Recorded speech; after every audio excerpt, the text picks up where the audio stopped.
So, you want to learn bookkeeping. Payroll. By Dave Marshall. Basic payroll. Types of compensation. Employee compensation. Employee compensation includes not only direct payments made to employees for work performed but also any benefits indirectly paid on behalf of the employee. The employee's compensation includes not only cash paid to employees but basically anything of value. As a general rule, all types of compensation paid directly or indirectly to an employee is subject to withholding and employment taxes. The IRS does allow an employer to provide some benefits that do provide favorable tax treatment to the business as well as to the individual. I've grouped an employee's total compensation into 4 categories: regular, additional, employer-provided benefits, benefits provided by law, regular compensation. This is what the employer and employee agreed would be the employee's regular pay for the services they provide. Common types of regular compensation are salaries compensation based on a fixed amount and normally paid to an employee for management, professional, administrative, or similar services, exempt type of jobs. Wages compensation based on an hourly or piece work rate for either skilled or unskilled employees. Commissions compensation based on the employee's productivity, usually stated as an amount per sale or as a percentage of each sale. Most commissions are related to selling positions. Overtime premium pay for working more hours than normal during a pay period. Shift differentials incentive used to attract employees to work during hours that employees would normally prefer not to work.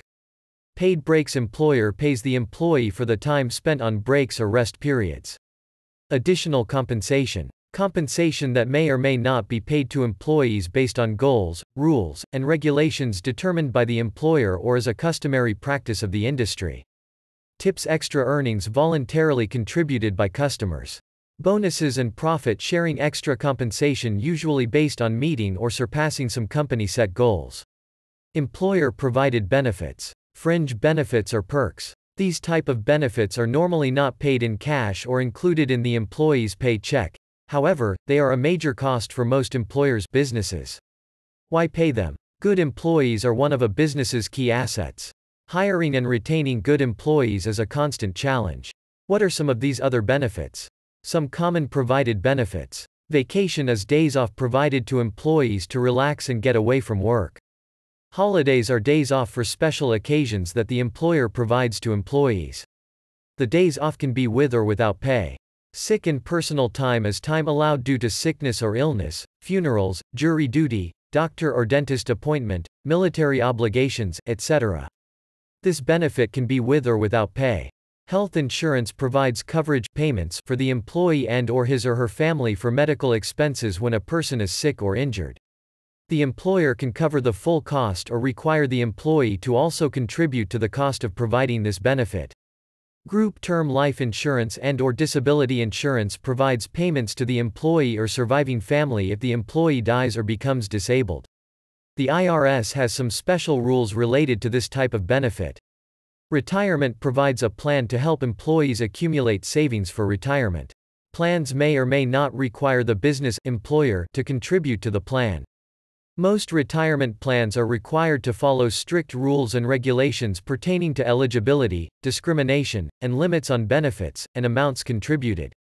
Some other fringes an employer may provide: dependent care, continuing education, employee discounts, stock options, parking, athletic facilities, meals provided for employer convenience, cafeteria plans, benefits provided by law to employees.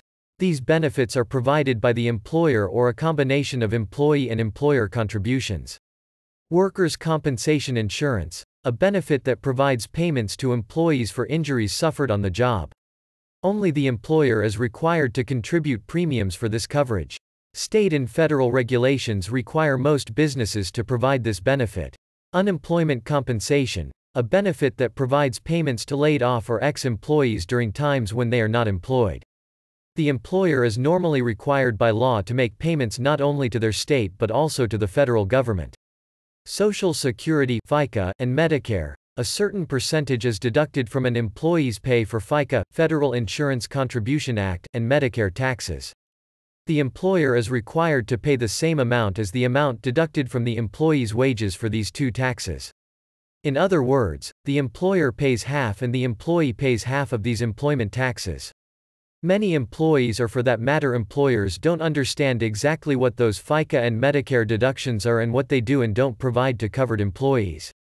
Basically, Social Security deductions (FICA) are for providing some employee retirement benefits, and the Medicare deduction is used to provide future medical benefits.